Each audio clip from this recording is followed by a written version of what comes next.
1. When my second year of university rolled around, I was living with 3 other friends in a property rented through a letting agency, which had a ridiculous pun for a name, but go off. And the house initially was perfectly fine.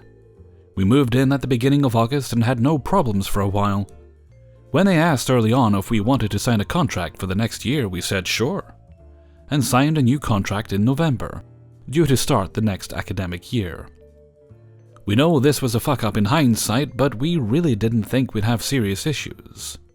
However, when it started getting colder in winter months after mid-autumn, we realized that our boiler was absolutely god-awful. It would fail about once a week, barely heat the radiators, and wouldn't heat rooms, and would need repressurizing each time it died.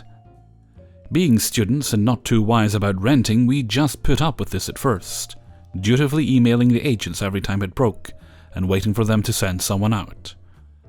In the meantime, the busted boiler meant that the hot water was dodgy, sometimes cutting out, and that the house was freezing. And as such, the monthly utility bills were through the roof. One was almost 1.5 times that month's rent. Since the boiler was essentially now a very expensive kettle and we needed office heaters on almost constantly, so we didn't get frostbite, we could constantly see our breath and practically needed to be fully dressed to sleep. This caused issues, constant colds for one guy, mold growing in the bathroom since we didn't ventilate well as to not lose the little heat the house retained, and being unable to dry our clothes. We didn't have a tumble dryer, just a clothes horse. We were fed up and decided we wanted out of the new contract. Because we went through an agency, we didn't have direct contact with the landlord. Every query and contact was through the agents. This is important to remember for later. The agents, while very polite over the phone and in person, were flaky and bad at fixing problems, and it took months for them to send a gas man over. And even then it was just to renew safety certs, and he didn't even do his job right. So a couple weeks later, another guy called out, and we broke it again. The landlord even comes for a visit to make sure there are no more fuck-ups, and this is our first time meeting her. She was a bit of a soccer mum type, but she seemed to be sorting it. And the issue was kinda fixed, as well as an ancient boiler that really needed replacing could be fixed. This was the last time we talked to them directly.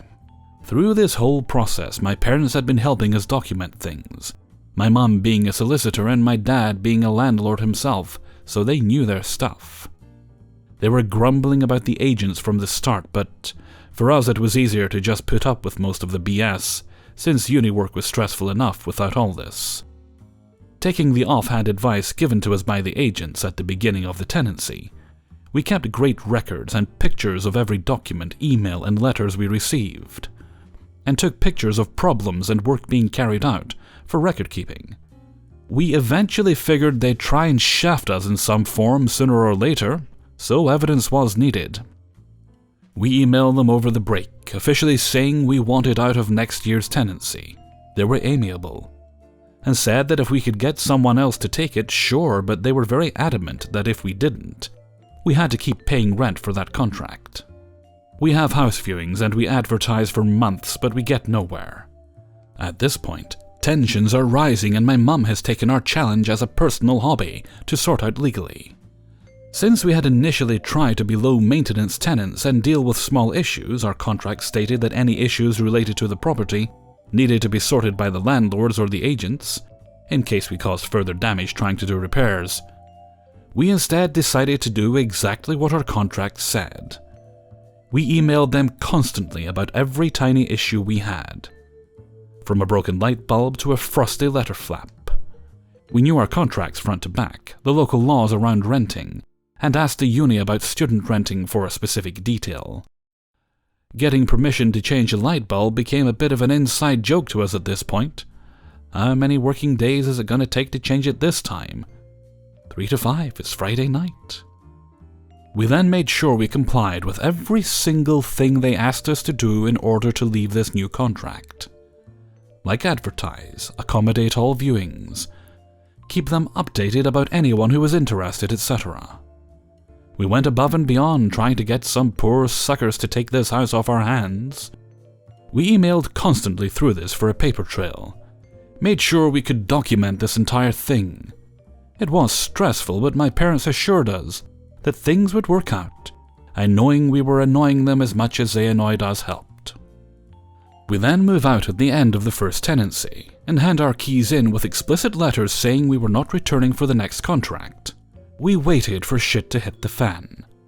A few weeks later, while I'm on holiday, we all get emails, forwarded from the landlord via the agents, saying that unless we immediately found new tenants or agreed to stay on, they'd sue us. Scare tactics, pretty much. This was also the first time we'd had an email directly forwarded from the landlord, since usually the agents just passed on any info, etc. in their own words. The landlord said they had no notification saying we wanted out of the new tenancy, that this was out of the blue and therefore they weren't able to advertise for new tenants. So we dutifully sent them a large email with screenshots and pictures of email notifications of house viewings, emails about potential takers, the original emails about us not wanting to take the contract with the date 6 months beforehand clearly highlighted, and waited. After a quiet period, we got an almost sullen-sounding email saying that they would drop it if we paid 4 months' rent from the new contract. Since although there was an error in communication, we still did not fulfill our end and provide replacement tenants. So out rolls another long email with photos of everything the agents had fucked up, including the dodgy gasman visit. Came to learn that what he did was illegal and potentially dangerous, and it was the agent's job to make sure he did his job right.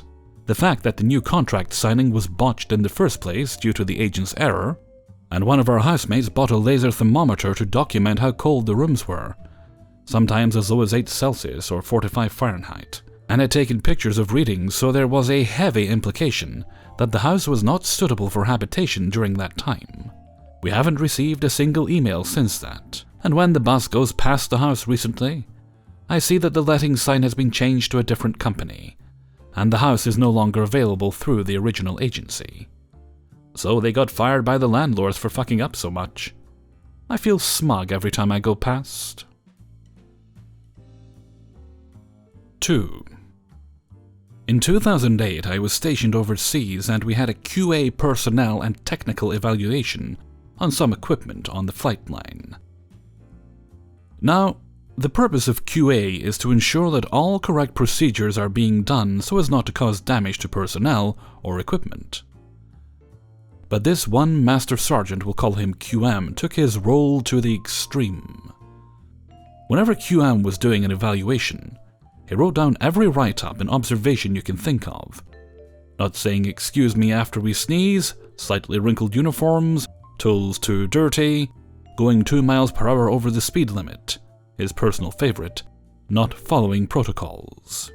His reasoning for all these write-ups, to make examples of, so order and discipline is maintained in his Air Force.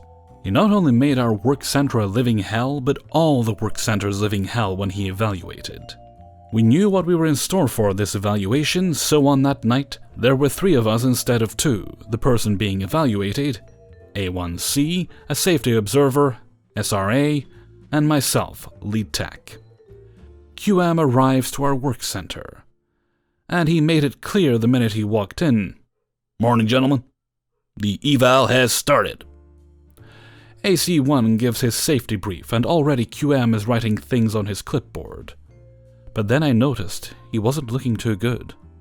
"Are you okay, sir?" "I've had an upset stomach for about an hour or so, but I'm fine." "Sir, if you're not feeling well, we can reschedule for tomorrow." QM mumbled something and then said, "No, mission first." He then writes something down in his clipboard. We head out to the truck and I decide to drive. Normally the lower ranking guys drive, but I didn't want him to get any more write-ups that he didn't deserve. Before we enter the flight line, I stop, and the 3 of us get out to check the tires for rocks, known as an FOD check. QM doesn't get out and stays in the truck. I glance at him, and I see he is writing something down as the rest of us do the FOD check. As we enter the flight line, I start driving about 25, and QM goes off on me, The speed limit here is 15. How do you not know that, being the driver and the lead tech tonight? Sorry, sir, won't happen again. Actually, the speed limit is 20 miles per hour, but when aircraft are parked nearby, the speed limit is reduced to 10 miles per hour. We arrive at the equipment shack, which is behind a locked gate. When you get past the gate, you are no longer on the flight line. This is important for later. A1C gets out to unlock the gate. As we drove in, I see A1C join us and QM scolds him. Why didn't you lock the gates behind us? That's a major security violation. Sorry, sir. SRA goes and locks the gate, but QM stops him. No, he opened the gate, so he has to lock and secure the gates. And when we leave, he has to open the gate as well. AC-1 goes and locks the gate, but is not shaken by the comments. 45 minutes into the evaluation, QM is looking pretty bad. But I don't question it. I see AC-1 drop his tuning wand, and when I glance at QM, he was writing something but then stops. His face turns red. We need to stop here? I thought A1C did something wrong, that QM is ending the evaluation. But then QM points to me. I need you to take me back to the office ASAP. Yes, sir. Oh, I'm not letting this opportunity slip by. A1C, go ahead and make the equipment safe and take a breather. Don't worry about that, let's go. Sorry, sir. We can't just stop in the middle of an alignment. I need to make sure the equipment is safe before departing. QM is pissed and goes to the truck. A couple of minutes passes and I hear QM blasting the horn. I walk out of the shack and head to the truck, but the gate isn't open yet. Go open the gate and let's go! Sorry, sir. A1C is putting equipment away, and as you said, he's the only one to open the gate. Never mind that! Go! Okay, so I go unlock it just as I see A1C and SRA walk out of the shack. I told them to wait here until I signaled for you. I open the gate, and we exit the area, but I don't move once we're out. Why aren't you moving? Sorry, sir, just waiting for A1C to close the gate, security and all. QM is now rocking back and forth. I look back and signal for A1C to lock the gate, but then I remembered, oh, I have to do an FOD check. I get out of the truck and start checking the tires alone. QM is livid. I get back in and put the car in drive, and moved forward a bit, then stop and put it on park again. What are you doing? I have to do another FOD check after rotating the tires, so I get out and check all the tires again.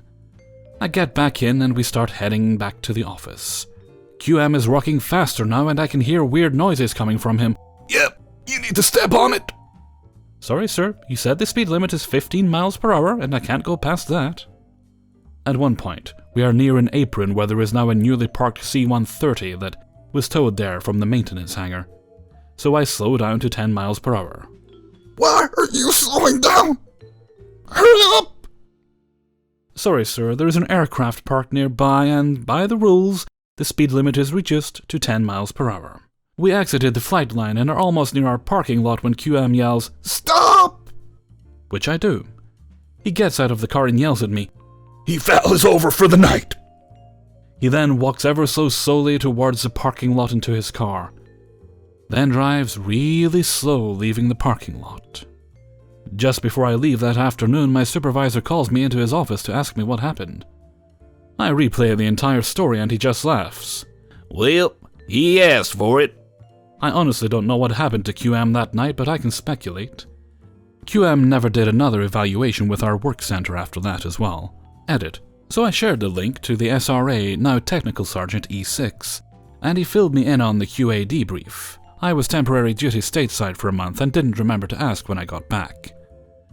QM actually attended the debrief and had to put in his comments and observations since he started but couldn't continue due to a personal matter. 1. Safety Observe and lead tech should have been more adamant to not start the eval if they saw the evaluator was in discomfort. 2. A1C should have included in his safety brief that there are no bathrooms anywhere near the equipment shack. 3. While he understands all rules must be followed, in extreme circumstances, he recommends the rules not be completely followed to the letter. 3. This is the story of how I used Pavlovian conditioning to train my formerly obnoxious roommate to behave like a responsible adult. So the 3 of us are nurses and we all live in this company-provided apartment. Each of us has his own room, which is joined by this common area that doubles as the kitchen and dining area, but the walls are paper thin and don't provide enough soundproofing. So, if one were to, say, have loud conversations in the calming area during the late hours of the night, it would resonate through all the rooms adjacent. But if you were in your own room and talking to somebody, it wouldn't be heard outside. Basically, any sound that you make in the common room could be heard in all the rooms. Now, this is not a problem during the day, but at night, when everyone is asleep, our one obnoxious roommate always decides to have his Facebook video calls in the common room, using his phone, waking everyone up with his loud conversations. And since we are nurses, we have to work in shifts. Me and the second roommate work on 12-hour day shifts, 8 a.m. to 8 p.m., while the third obnoxious one works on 12-hour night shifts, 8 p.m. to 8 a.m., so the third roommate tends to be awake at night. We get to sleep soundly when our third roommate has worked. But every time he doesn't have to work, the 2 of us end up being disturbed by his late-night blabbering on his phone. We try to handle it the adult way by talking to him about it, and suggesting he do his antics in his own room since, while in there, we wouldn't hear his loud conversations, and he wouldn't wake us up at night, especially if we have to go to work in the morning. This worked for a while, but he eventually went back to his old habits of waking up at night. We were getting so tired of the situation because all we wanted after a long 12-hour shift was to be able to sleep soundly, especially if we still have to go to work the next day. Our hallelujah came from an episode of The Office that I had just watched, wherein Jim trained Dwight to crave a breath mint every time he restarted his computer. A light bulb suddenly switched on in my head to use our Wi-Fi to train my noisy roommate. Nobody else knew that I had admin privileges. I just happened to be there when the guys installed it and they gave me the key. I realized that I had access to our Wi-Fi network wirelessly on my phone and could turn it on and off on a whim like a god. My MO was simple.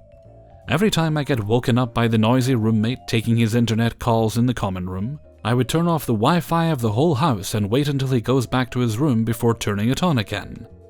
This took months of countless late nights. After getting woken up at night by said roommate, I would wait for an opportune time, usually while he's in deep loud conversation with someone, to turn off the Wi-Fi. Then wait for him to get annoyed and curse our service provider until he finally gives up and goes to his room. Cue for me to turn it back on. The loud late-night calls in the common room became less and less, until he no longer took them in the common room at all. This translated to silent nights for me and the second roommate who had to work in the mornings. My method was so effective that he actually thought that there was a problem with his phone. Sometime later he wanted to show me a video of something on his phone, but said that I had to come to his room for him to show me since there was a problem with it, and it wouldn't work in the common room. I was grinning like the devil the whole time. 4. A couple years ago, my wife and I and son moved into a new neighborhood in a small city or large town in the middle of nowhere, Canada. We quickly began to settle into our new place, which had a large backyard with trees, shrubs, flowers, etc. Midway through the summer, I began noticing that tent caterpillars and their silky tents had infested our apple tree. I talked with a couple of locals who informed me that I need to cut off all affected branches and burn them to avoid these pests spreading further and killing my tree, or any other trees nearby. My wife and I did as instructed and proceeded to trim off all the branches and put them in our fire pit, where we use lighter fuel to burn them crispy. We were burning the last of the branches when a grumpy old man, GOM, comes storming into my backyard madder than a hornet. "What's going on here?" "Oh hey, we are just burning up some branches from our apple tree. It has tent caterpillars and..." "Do you have a permit for that fire?" "No sir, we didn't know we needed one. The last town we lived in, you didn't need any permits for backyard fire pit fires." Well, you need one and you're breaking the law. Put that out right now or I'm going to call the fire department. Oh, yes, sorry. I didn't know we needed a permit. We're done burning anyway, so I'll put this out right away. GOM turns around and storms away and heads across the street. I casually watch him to see which house he goes into, so I know which one to avoid in the future. The next day I phone around and discover that you simply need to go down to the local fire hill, pay $10, and register with the fire department to get your permit. It never expires. I proceeded to take the necessary steps, and within 30 minutes I have my fire permit. You don't actually get a piece of paper or anything. They just put you in their records that you have one. That evening, we invite a couple of our new friends over for a wiener roast and s'mores. About an hour into our hangout, a red pickup truck with the fire department's badge drives down our back alley and stops at our yard. Hey, you need to put out that illegal fire. What? It's not illegal, I have a valid permit. I stopped by earlier today and purchased one. Oh, well, your fire is too smoky and it's bothering your neighbors, so I need you to put it out right now. And if this happens again, you can lose your fire permit permanently. Okay, sir, whatever you say. I proceeded to put out the fire, but I knew something was up. How did he know I had an illegal fire? Why did he make me put it out anyway? I figured someone must have complained and reasoned that it must have been GOM. I apologized to my friends, finished my hot dog, and proceeded to march over to GOM's house and knocked on the door. Hello? Hi, it's me, your neighbor from across the street. The one you chatted with yesterday about the fire. Oh, hi. What do you want? At this point, a sweet old lady, SOL, who is GOM's wife, pokes her head around the corner and sees me. Hi, you must be the new neighbor. Come in, come in. She ushers us through the house and out onto their back patio and deck where she seats us down. Can I get you something to eat or drink? Oh, I'm fine, thank you. I insist. Let me make you some lemonade. Sure, that would be nice. She leaves me and GOM sitting alone at a table while she goes and makes us lemonade. I seize the opportunity and decide to confront GOM about this whole fire permit nonsense. Hey, so the fire department stopped by today and made me put out my fire. You wouldn't happen to know anything about that, would you? Yes, I told you that you needed a permit to have a fire. Right, that's why I went down to the fire department today and purchased one. But they still told me to put the fire out because it was too smoky and was bothering my neighbors. GOM stammers for a bit, surprised by the fact that I had a valid permit. Well, the smoke from your fire was terrible. And it was blowing into our house and bothering my wife. She's very sensitive to smoke. I could tell that he was making this up on the spot, so this is where I hatched my malicious compliance plan. I apologized to GOM for my insensitivity, and made small talk until SOL returned with our lemonades and sat down. With my most sincere I love old lady's face on, I leaned across the table and said, Mrs. SOL, I want to apologize for the fire and the smoke. Mr. GOM told me that smoke bothers you, and I had no idea our fire was causing you so much trouble. At this point, GOM shifts uncomfortably in his chair, and I could tell I had called his bluff. Whatever do you mean? Your smoke wasn't bothering me in the slightest. She shoots a dagger of a glare towards GOM. Don't you worry about me. Your fires are none of my concern. I apologize one more time with a side glance at GOM, just to drive the point home. Are you sure? Because we want to be good neighbors and we don't have to have fires if they bother you. Shush that talk. I'm perfectly fine. You and your friends enjoy all the fires you want. I make eye contact with GOM, who knows he has been thoroughly defeated at his own game. He quickly looks away, hangs his head like a puppy who got caught stealing treats, and mumbles something about wanting to be a good neighbor, at the prompting of his wife. I revel in the power of my malicious compliance victory, and we make small talk and finish our lemonades. I bid farewell to GOM and SOL, and walked back across the street with a huge smile on my face, knowing I would never again receive another fire complaint from GOM. I later found out that GOM used to work for the fire department and was buddies with the fire chief. which explains their odd behavior and quick response to his complaint. 5. So I was working in my first proper job at a big banking firm at age 18, and had integrated myself pretty well into the team both as a worker and as a personality. Now, having been born and having spent my life as a man of pasta descent, I'm not exactly a person you'd call naturally quiet or unsociable. Cross every Italian stereotype you have with a bit of British politeness, and you've essentially arrived at who I am.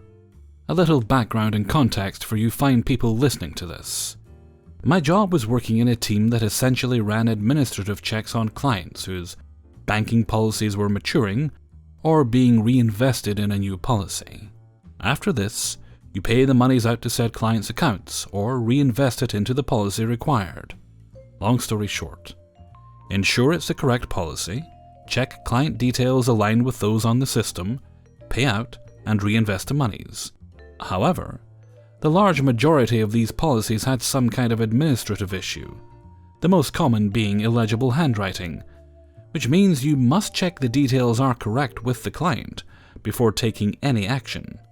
If your 3 looks like an 8 on your sort code or account number, then I need to ring you. Otherwise I may pay your 50 grand policy to some lucky randomer. When you fully complete and pay out a policy, this is known as one job. Employees within this team were expected to average 30 jobs per day, 5 days a week, and make no more than a maximum of 5 errors per month, as each job error would cost the firm £150 to rectify. I start this particular week full of confidence, happy with my job. I've been performing extremely well recently, surpassing an average 52 jobs a day in the last 2 months, alongside no single error to my name. I walk into the office and take my usual seat, boot up my computer and start chatting to my colleague sat opposite. How did your weekend go, etc. Chit-chat type stuff. At this point another colleague arrives and joins in our conversation, catching up on things, and we begin having a laugh and just easing into our day.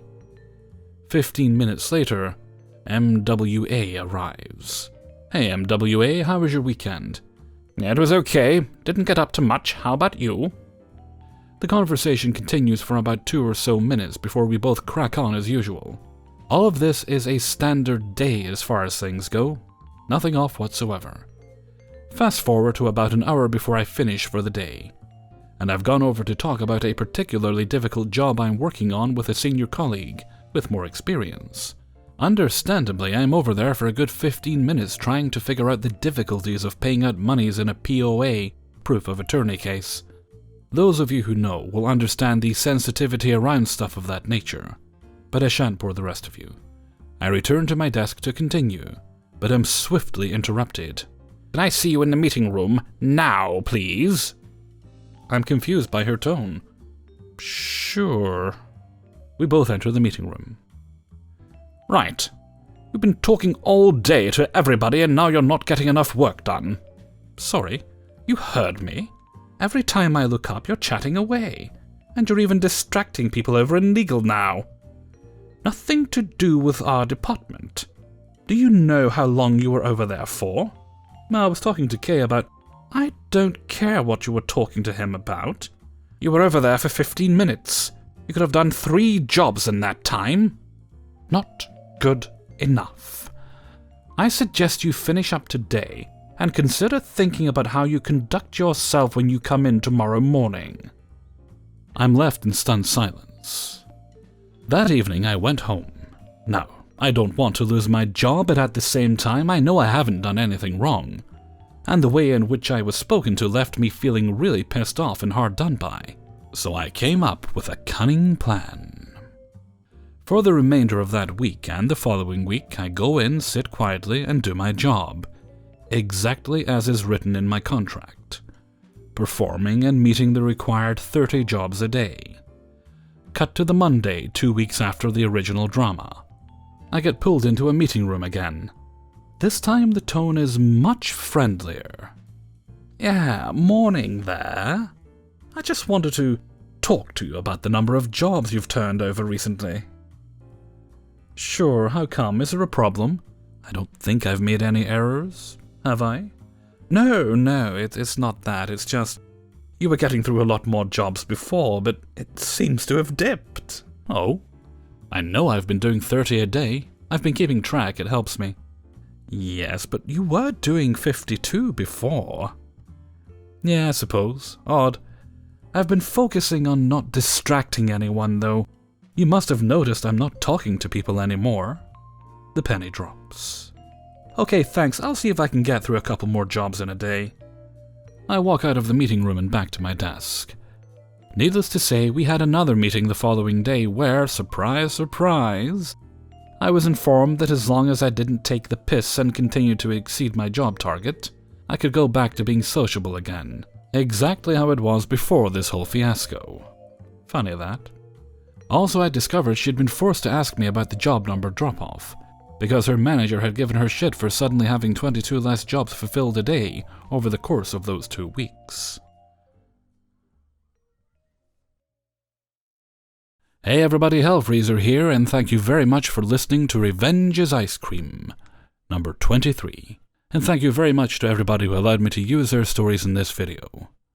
As always, now that I'm done recording, people have stopped making noise. You can make all the noise you like now. I don't actually care at this point. I plan on making a bit of noise myself when I'm done with these videos. Nothing too exciting, I'm probably just going to mow the lawn. I live on the edge.